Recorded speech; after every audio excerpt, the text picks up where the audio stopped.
어둠이 내려앉은 밤, 정막을 찢어버리는 개 짖는 소리 하나가 박정우를 끔찍한 비밀로 인도합니다. 버려진 우물 속에 감춰진 장기가 모두 제거된 시체, 폐가에서부터 화려한 사립병원까지 이어지는 범죄의 흔적들, 그리고 번쩍이는 조명 뒤에 숨은 범인. 이 소름 끼치는 게임 속에서 작은 진도견의 직감이 정의를 위한 안내자가 됩니다. 한순간도 놓치지 마세요. 모든 단서가 등골을 오싹하게 만들 것입니다. 전화벨 소리가 한밤중 박정우의 잠을 깨웠다. 당직 경찰의 다급한 목소리가 수화기를 통해 흘러나왔다. 정우 반장님, 독림 변전소 근처에서 긴급 상황이 발생했습니다. 전기회사 직원들이 심한 악취를 신고했는데 뭔가 이상한 일이 벌어진 것 같습니다. 박정우는 곧바로 잠에서 깨어났다.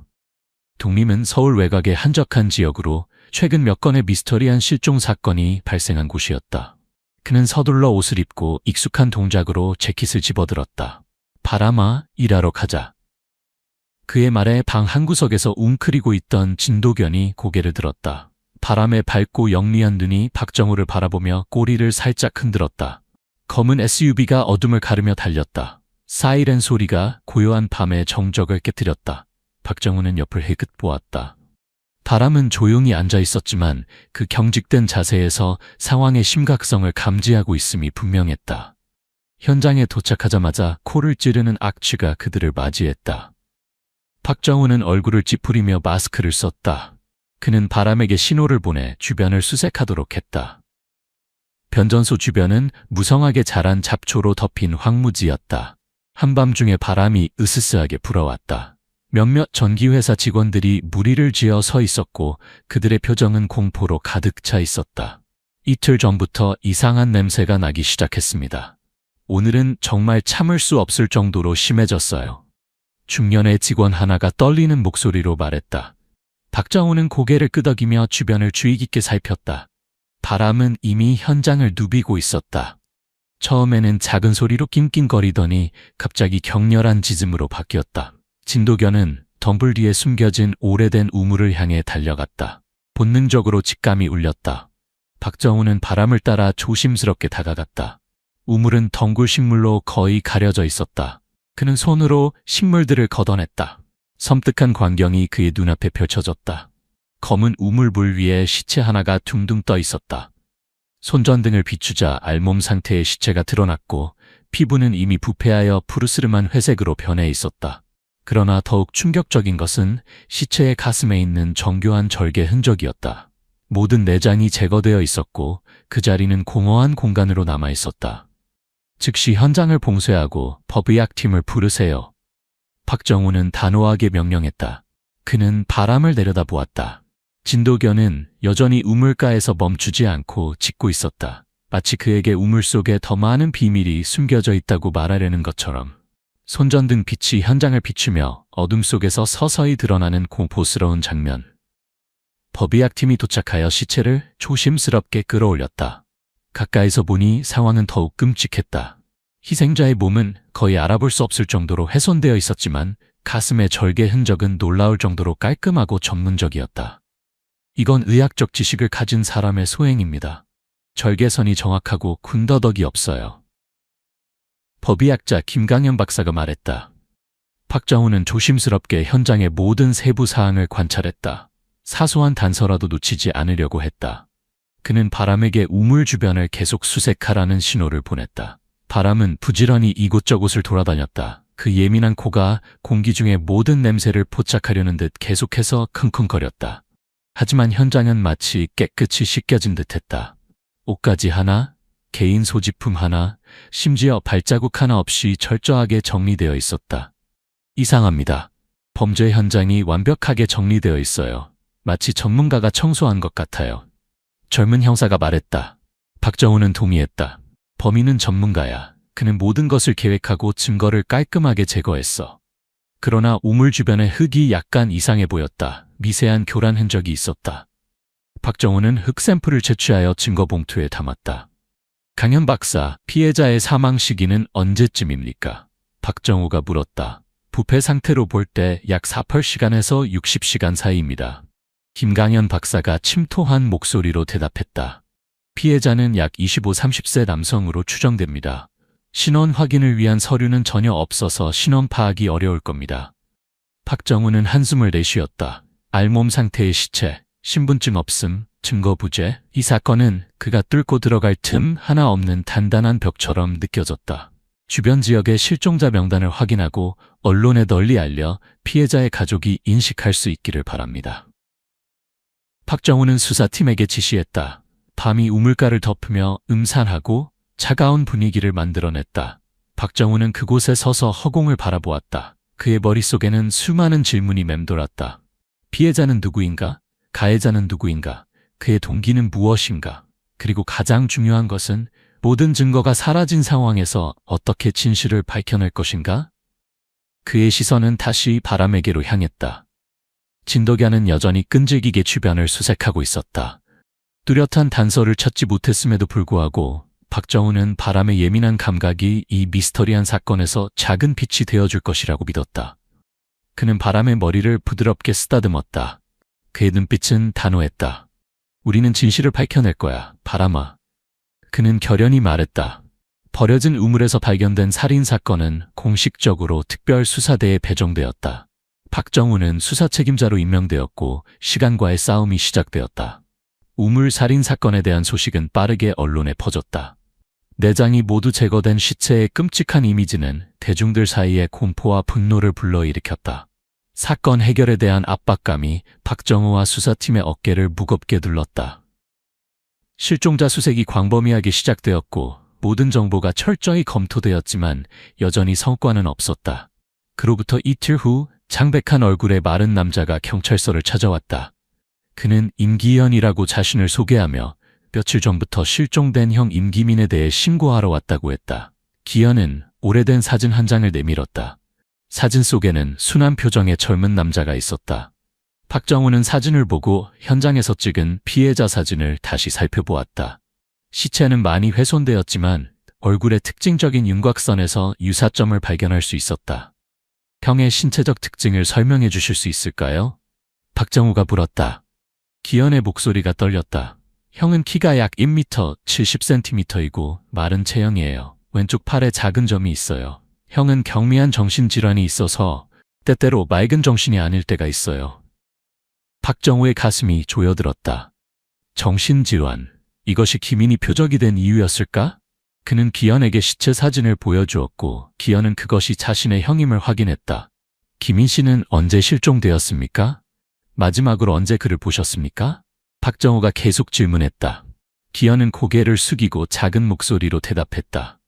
약 3일 전이요. 그날 형은 일하러 간다고 했는데 그 후로 돌아오지 않았어요.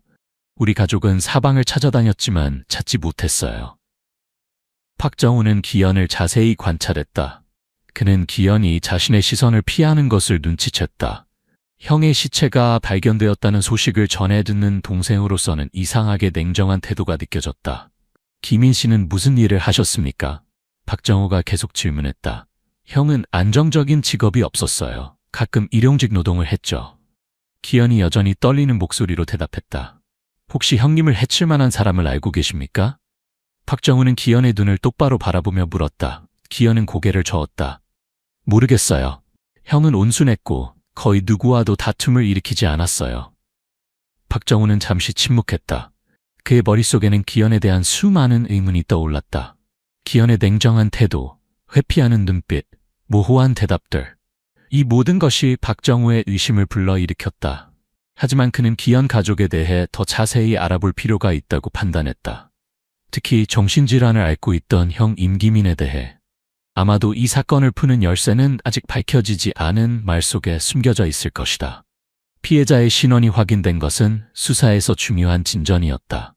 그러나 임기현을 둘러싼 의문점들은 사건을 더욱 복잡하게 만들었다. 박정우는 자신이 복잡한 미로 앞에 서 있는 것 같았고 잘못된 방향으로 가지 않도록 매우 조심해야 했다. 박정우는 임기민의 집을 방문하여 더 많은 정보를 얻기로 결심했다.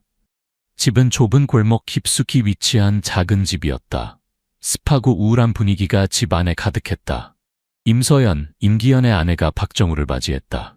남편과 달리 서연은 두려움과 걱정이 가득한 표정이었고 그녀의 눈은 울어서 부어 있었다. 박정우는 서연에게 부드럽게 질문하며 위로했다. 그는 이 여성의 슬픔이 진실되다고 느꼈다. 거짓된 것이 아니었다. 최근에 김인 씨의 행동에 변화가 있었나요? 박정우가 물었다. 서연은 눈물을 닦으며 떨리는 목소리로 대답했다. 김인 오빠는 요즘 먼 곳에서 일한다고 했어요. 때로는 일주일에 한 번만 집에 왔어요. 그는 일의 내용을 명확히 말하지 않았고 단지 누군가가 그를 고용했다고만 했어요. 혹시 그를 고용한 사람이 누군지 아세요? 박정우가 조심스럽게 물었다. 서연은 잠시 망설이다가 대답했다. 혜씨라고 들었어요. 정확히는 모르겠어요. 김인 오빠가 몇 번 그 이름을 언급했어요. 혜씨. 박정우의 머릿속에 작은 빛이 켜졌다. 이것이 중요한 단서가 될까? 그는 계속해서 질문했다. 마지막으로 김인 씨가 집에 왔을 때가 언제인지 기억하세요? 그때 그에게 특이한 점이 있었나요? 서연은 잠시 생각한 후 대답했다. 약 일주일 전에 김인 오빠가 한 번 집에 왔어요. 그때 그는 매우 지쳐 보였고 손에 이상한 주사 자국이 있었어요. 제가 물었을 때 그는 벌레에 물렸다고 했어요. 이상한 주사 자국. 박정우는 시체에 있던 정교한 절개 흔적을 떠올렸다. 이 두 가지 사이에 연관성이 있을까? 그는 임기민의 방을 확인하기로 결정했다. 작고 소박한 방에는 몇 개의 가구만 있었다. 박정우는 조심스럽게 방 구석구석을 살피며 어떤 단서라도 찾으려 했다. 갑자기 바람이 짙기 시작했다. 진도견은 방 구석으로 달려가 침대 밑에 있는 작은 상자에 코를 킁킁거렸다. 박정우는 상자를 열었다. 안에는 임기민의 개인 물품들이 있었다. 그는 물건들을 하나하나 뒤지다가 갑자기 작은 물체가 떨어지는 것을 발견했다. 의료용 주사기였다. 박정우의 심장이 빠르게 뛰었다. 김인의 손에 있던 주사 자국, 그리고 그의 방에서 발견된 주사기. 모든 것이 서서히 연결되기 시작했다. 그는 즉시 법의학팀에 전화하여 주사기를 검사해달라고 요청했다. 분석 결과 주사기에는 소량의 진정제가 남아 있었다. 주사기에 진정제가 있습니다. 법의학자가 보고했다. 박정우는 눈썹을 찌푸렸다. 진정제. 김인이 누군가에게 약물을 맞고 납치되었을까? 그리고 그 목적은 무엇이었을까? 그는 시체에 있던 절개 흔적과 모든 내장이 제거된 사실을 떠올렸다. 그의 머릿속에 끔찍한 생각이 스쳤다. 장기 매매, 혜씨에 관한 단서, 이상한 주사 자국, 진정제가 묻은 주사기. 모든 것이 끔찍한 가설을 가리키고 있었다. 박정우는 주먹을 꽉 쥐었다. 이 사건은 그가 생각했던 것보다 더 복잡하고 어두웠다. 그러나 그는 진실을 밝혀내기 위해 결심했다. 그것이 얼마나 끔찍하든지 간에 혜씨를 찾아라. 박정우는 수사관들에게 단호하게 명령했다. 의료 장비에 대한 단서는 새로운 수사 방향을 열었다. 그러나 박정우는 임기연을 추적하는 것이 이 미스터리를 푸는 열쇠가 될 것이라고 믿었다. 강혜성을 추적하는 일은 쉽지 않았다. 그는 특정한 주소 없이 이곳저곳을 떠돌며 살았다. 그러나 수사팀의 끈질긴 노력으로 그에 대한 몇 가지 정보를 찾아냈다. 혜성은 마약 중독자로 소소한 절도를 일삼았으며 교외 지역의 술집과 도박장을 자주 드나들었다. 박정우는 혜성이 경찰이 자신을 찾고 있다는 사실을 알면 가만히 있지 않을 것이라고 판단했다. 그는 분명히 도망치려 할 것이다. 따라서 박정우는 혜성이 자주 방문하는 장소에 비밀 감시팀을 배치했다. 이틀간의 감시 끝에 마침내 혜성이 모습을 드러냈다. 그는 몰래 지역을 떠나려고 시외버스에 탑승하려던 중이었다. 체포 후 혜성은 초기에는 완강하고 미묘하게 죄를 부인했다. 그는 임기민을 알지 못한다고 주장했으며 그의 죽음과는 아무런 관련이 없다고 했다.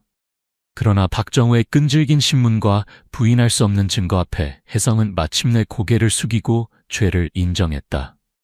저는 김인희에게 단지 짐을 나르고 저를 훔치는 일을 시켰을 뿐입니다. 제가 그에게 공정한 임금을 주었어요. 그가 어떻게 죽었는지는 모릅니다. 혜성이 떨리는 목소리로 말했다. 어디서 철을 훔쳤습니까? 박정우가 물었다. 혜성은 자신이 김인과 몇몇 다른 사람들을 버려진 건설 현장으로 데려가 고철을 훔치게 했다고 진술했다. 그러나 혜성의 진술에는 여전히 많은 의문점이 있었다. 단순히 고철을 훔치기 위해 김인을 고용했다는 것이 진실일까? 아니면 그는 다른 무언가를 숨기고 있는 것일까? 박정우는 혜성의 진술을 믿지 않았다. 그는 혜성이 무언가 비밀을 숨기고 있다고 확신했다. 고철을 훔치는 일 외에 김인에게 무슨 일을 시켰습니까?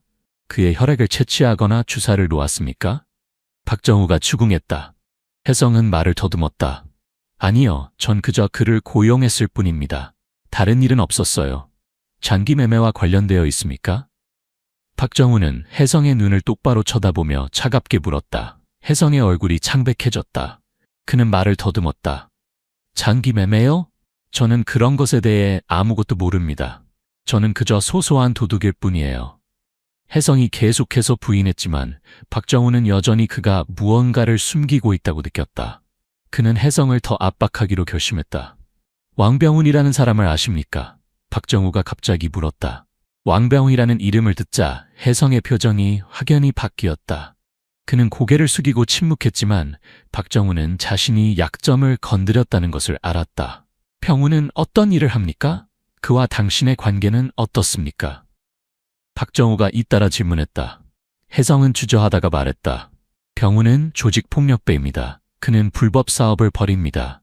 저는 그를 알고 있고 가끔 그를 위해 일합니다. 병훈이 김인과 관련이 있습니까? 박정우가 물었다. 혜성은 고개를 저었다. 직접적으로는 모릅니다. 하지만 저는 병훈이 누군가와 상품 공급에 대해 통화하는 것을 들었어요. 그 상품이 무엇인지는 모릅니다. 왕병훈이란 이름이 갑자기 등장한 것은 사건을 새로운 방향으로 틀었다. 박정우는 자신이 생각했던 것보다 더 위험한 범죄 네트워크에 접근하고 있다는 것을 느꼈다. 왕병훈을 찾는 것이 그의 다음 과제였다. 이것은 낯선 이름이 아니었다. 병훈은 사기와 금지된 물품 거래로 전과가 있었다. 그는 교활하고 교묘한 것으로 알려져 있었고 범죄 세계에 광범위한 연줄이 있었다. 왕병훈 35세, 해주 출신, 현재 서울 동부에 거주 중. 사기와 금지된 물품 거래로 전과가 있음, 여러 범죄 조직과 연계되어 있으며 특히 도박으로 인한 큰 빚이 있음. 수사관이 박정우에게 보고했다. 박정우는 매를 찌푸렸다. 도박, 빚, 범죄 조직과의 연계. 이 모든 요소들은 그가 임기민 살인사건에 관련되어 있다는 의심을 더욱 키웠다. 병훈의 모든 관계를 조사하세요. 특히 의료계와 관련된 사람들을 주목하세요. 박정우는 수사팀에 지시했다. 수사팀은 신속히 움직였다.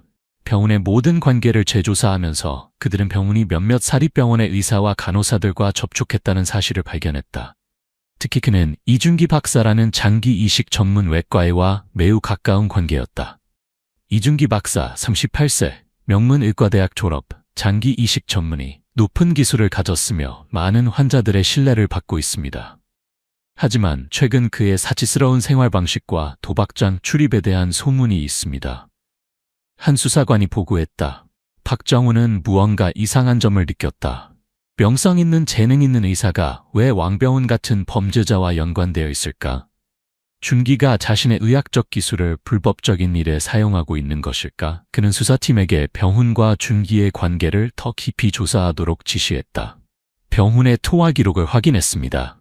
그는 준기 박사와 자주 연락을 주고받았습니다. 특히 김인이 실종된 기간 동안 두 사람 사이에 많은 통화가 있었습니다. 한 수사관이 보고했다. 통화 내용은 무엇입니까? 박정우가 물었다. 대부분 짧은 통화였습니다. 몇 분 정도요? 우리는 통화 내용을 복구하려고 노력하고 있습니다. 준기 박사에 대한 모든 정보를 가능한 한 상세히 제공해 주세요. 박정우가 말했다. 충분한 정보를 수집한 후 박정우는 직접 준기를 만나기로 결정했다. 그는 이 남자가 임기민 살인사건에 중요한 비밀을 가지고 있다는 직감이 들었다. 병원에서 박정우는 준기를 그의 진료실에서 만났다. 준기는 키가 크고 잘생긴 남자로 옷을 단정하게 입고 있었다. 그는 박정우의 질문에 대답할 때 침착하고 자신감 있게 보였다. 저는 왕병훈을 알고 있지만 그저 사교적인 관계일 뿐입니다. 우리는 가끔 만나서 사업에 대해 이야기합니다. 준기가 말했다. 어떤 사업입니까? 박정우가 물었다. 부동산 투자입니다. 준기가 대답했다. 박정우는 준기의 말을 믿지 않았다. 그는 준기가 의도적으로 자신의 질문을 회피하고 있다고 느꼈다. 임기민이라는 사람을 아십니까? 박정우가 계속 질문했다. 준기는 고개를 저었다. 그런 사람을 모릅니다. 장기 매매에 관여하고 계십니까? 박정우는 준기의 눈을 똑바로 쳐다보며 차갑게 물었다. 준기는 흠칫했지만 빠르게 침착함을 되찾았다.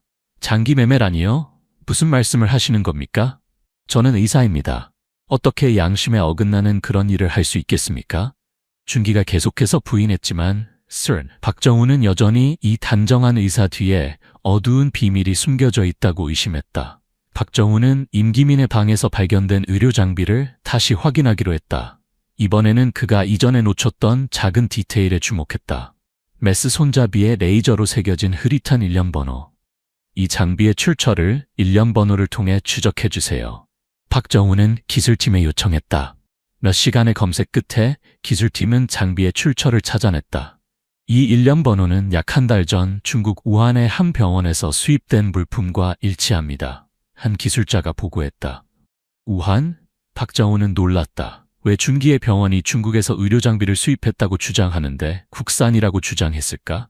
준기가 거짓말을 하고 있을까? 박정우의 머릿속에 대담한 계획이 떠올랐다. 그는 직접 우한에 가서 진실을 찾아내기로 결심했다. 800km는 긴 여정이었지만 박정우는 망설이지 않았다. 그는 이 여행이 사건을 해결하는 데 중요한 단서를 제공할 것이라고 믿었다. 바람과 함께 박정우는 우한으로 향했다. 그곳에서 그는 현지 경찰의 도움을 받아 조사를 진행했다. 박정우는 임기민의 방에서 발견된 의료 장비와 일련 번호가 일치하는 장비를 수출했다고 알려진 우한의 병원을 방문했다. 저희 기록을 확인해보니 맞습니다. 저희 병원은 약 한 달 전 한국의 한 사립병원에 의료 장비를 수출했습니다. 수입병원은 서울의 사립병원입니다. 병원 직원이 말했다. 박정우는 배송 세부 기록 확인을 요청했다. 그는 임기민의 방에서 발견된 것과 정확히 같은 의료 장비 세트가 선적 목록에 있는 것을 발견했다.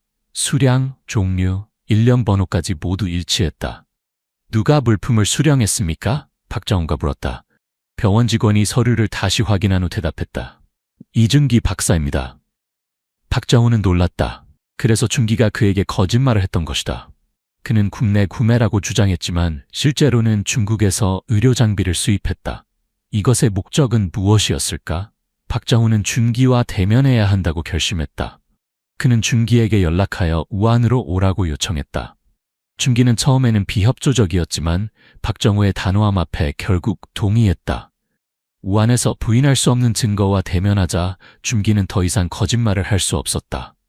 그는 고개를 숙이고 중국에서 의료 장비를 수입했다는 것을 인정했다. 중국에서 수입한 것을 밝히면 절차상 문제가 생길까봐 걱정했습니다. 준기가 작은 목소리로 말했다. 단지 절차상의 문제 때문입니까? 박정우는 날카로운 눈빛으로 준기를 바라보며 물었다. 준기는 침묵했고 박정우의 눈을 직시하지 못했다. 박정우는 준기가 더 큰 비밀을 숨기고 있다는 것을 알았다. 그는 준기, 왕병훈, 그리고 임기민의 죽음 사이의 연관성을 더 명확히 밝혀내기로 결심했다. 박정우는 중국 우한에서 이준기 박사의 의료 장비 수입에 관한 중요한 증거를 가지고 한국으로 돌아왔다. 그는 준기를 둘러싼 그물이 점점 좁혀지고 있다고 느꼈다. 그러나 준기를 기소할 만한 충분한 증거는 아직 없었다. 우한에서 돌아온 다음 날 예상치 못한 일이 발생했다. 준기가 직접 박정우에게 연락해 자백하고 싶다고 했다. 박정우의 사무실에서 준기는 그와 마주 앉았다. 그의 얼굴은 초췌하고 지쳐 보였으며 그의 눈에는 공포와 후회가 가득했다. 모든 것을 고백하고 싶습니다. 준기가 떨리는 목소리로 말했다. 준기는 왕병훈이 이끄는 장기 매매 조직에 가담했다고 고백했다. 그는 병훈을 위해 여러 차례 장기 적출 수술을 수행했으며 임기민도 그 희생자 중 하나였다. 우리는 노숙자나 정신질환자 같은 취약한 사람들을 선택했어요. 그들은 쉽게 속고 납치되고 거의 가족이 찾지 않기 때문입니다. 준기가 죄책감 가득한 목소리로 말했다. 수술은 어디서 진행했습니까? 박정우가 물었다. 준기는 교회에 있는 폐가에 설치된 가짜 수술실에 대해 설명했다. 그곳은 수술에 필요한 모든 의료 장비가 갖춰져 있었다. 준기의 목소리가 수술 장면을 묘사하면서 떨렸다. 그는 희생자들을 마취시키고 묶은 다음 그들이 아직 살아있는 동안 장기를 적출하는 과정을 설명했다. 준기의 목소리가 막혔고 그는 더 이상 말을 이어갈 수 없었다. 우리는 돈 때문에 이 일을 했습니다. 병훈은 매 수술마다 큰 돈을 약속했어요. 준기가 뺨을 타고 흐르는 눈물을 흘리며 말했다. 박정우는 조용히 준기의 고백을 듣고 있었다. 그는 이 범죄자들의 냉혹함과 비인간성에 몸서리쳤다. 김인을 죽이라고 명령한 사람이 누구인지 아십니까? 박정우가 물었다. 준기는 고개를 저었다. 모릅니다. 병우는 단지 장기를 적출하라고 요구했을 뿐 희생자를 어떻게 처리할지는 그가 결정했어요. 준기의 증언은 병훈을 추적하고 체포하는 데 중요한 단서가 되었다. 그러나 준기의 진술 중 한 가지 세부 사항이 박정우의 주의를 끌었다. 준기는 수술 과정에서 희생자가 여전히 의식이 있었다고 말했다. 저는 김인이 움직이는 것을 보았어요. 그가 마취제를 맞았음에도 불구하고요. 저는 두려웠습니다. 준기가 떨리는 목소리로 말했다. 김인이 수술 중에 여전히 의식이 있었을까? 이 생각은 박정우를 전율케 했다. 그는 이것을 증명할 증거를 찾아야 한다고 결심했다. 준기가 언급한 폐가를 찾아야 합니다. 박정우는 수사관들에게 말했다. 그는 그곳이 모든 진실을 밝히는 열쇠가 될 것이라고 알았다. 박정우는 바람에 예민한 후각을 이용하여 폐가를 찾기로 했다. 바람은 인간이 감지할 수 없는 피냄새, 마취제 냄새 또는 다른 어떤 흔적이라도 맡을 수 있었다. 박정우는 바람이 그 끔찍한 가짜 수술실을 찾는 데 도움을 줄 것이라고 믿었다. 왕병훈과 그의 일당을 체포하기 위한 계획도 박정우에 의해 세워졌다. 그는 병훈이 쉽게 항복하지 않을 것이라는 것을 알았기 때문에 모든 것이 순조롭게 진행되도록 철저히 준비해야 했다. 범죄와의 전쟁은 치열한 단계에 접어들었다. 준기의 애매한 설명을 바탕으로 박정우와 바람은 폐가를 찾기 시작했다. 그들은 끝없는 사탕수수 밭, 울퉁불퉁한 흙길, 먼지 나는 도로를 지나갔다. 바람은 이리저리 뛰어다니며 예민한 코로 모든 구석을 탐색했다. 몇 시간의 수색 끝에 바람은 마침내 노송나무 숲 뒤에 숨겨진 폐가 앞에서 멈췄다. 그것은 무너져가는 집이었고 회반죽이 벗겨지고 창문은 깨져 있었다. 죽음과 부패의 기운이 이곳을 감싸고 있었다. 박정우는 조심스럽게 다가갔다. 만약의 사태에 대비해 권총을 꺼냈다. 썩은 피냄새가 그의 코를 찔렀다. 며칠이 지났음에도 불구하고 피냄새는 여전히 뚜렷했다. 이곳에서 끔찍한 일들이 일어났음을 나타내는 분명한 증거였다. 집 안으로 들어서자 박정우는 눈앞의 광경에 몸서리쳤다. 바닥은 핏자국으로 얼룩져 있었고 벽에는 피가 튀어 있었다. 의료 장비들이 여기저기 흩어져 있었다. 낡은 나무 탁자 위에서 박정우는 말라붙은 검은 피와 피가 묻은 천조각들을 발견했다. 이곳이 그들이 수술을 한 장소입니다. 박정우는 목소리를 낮추며 말했다. 그는 폐가의 모든 세부 사항을 주의 깊게 관찰하며 어떤 작은 단서도 놓치지 않으려 했다. 한쪽 구석에서 그는 밧줄과 쇠사슬 더미를 발견했다. 밧줄에는 여전히 머리카락과 피부가 묻어 있었다. 그들은 여기서 희생자들을 묶었군요. 박정우는 추측했다. 그는 또한 의료장비 사이에 섞여 있는 동물용 의료장비도 발견했다. 이 발견에 그는 격분했다. 그들은 인간 생명을 잡초처럼 여겼구나. 박정우는 이를 갈며 말했다.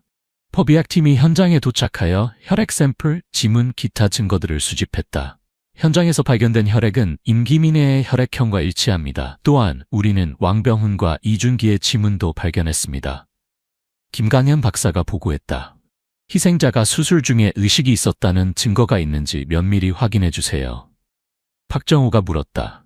철저한 조사 후 강현은 희생자가 수술 중에 의식이 있었다는 징후를 확인했다. 희생자의 두개골에 작은 균열이 있는데 머리를 강하게 맞은 것으로 보입니다. 또한 희생자의 몸에는 죽기 전에 구타당한 흔적을 나타내는 타박상도 여러 개 있습니다. 강현이 말했다. 박정우는 주먹을 꽉 쥐었다. 진실은 너무나 잔혹했다. 김인은 죽기 전에 극심한 고통을 겪었다. 우리는 즉시 왕병훈을 체포해야 합니다. 박정우는 수사관들에게 단호하고 결연한 목소리로 말했다. 그는 시간이 많지 않다는 것을 알았다. 준기가 자백했다는 사실을 알게 되면 병훈은 분명히 도망칠 것이다. 대규모 수색 작전이 시작되었다. 병훈이 숨을 수 있는 모든 장소가 철저히 감시되었다. 박정우는 어떤 범죄자도 법망을 피할 수 없다고 믿었다. 비밀 제보자로부터의 정보로 병훈이 태백성 해안에 있는 작은 어촌에 숨어 있다는 사실이 밝혀졌다. 박정우는 즉시 수사팀과 함께 출발했다. 작은 어촌은 푸른 소나무 숲 뒤에 숨겨져 있었다. 좁은 공간에 오밀조밀하게 모여있는 허름한 집들은 미로 같은 환경을 만들었다. 이런 복잡한 환경에서 병운을 찾는 것은 쉽지 않았다. 박정우는 바람을 사용하기로 했다. 그는 바람의 예민한 후각이 병운을 찾는 데 도움이 될 것이라고 믿었다. 그를 찾아줘, 바람아. 박정우는 명령을 내리며 바람에게 냄새를 맡을 수 있도록 병운의 옷을 건넸다. 바람은 옷의 냄새를 맡고 해안선을 따라 달리기 시작했다.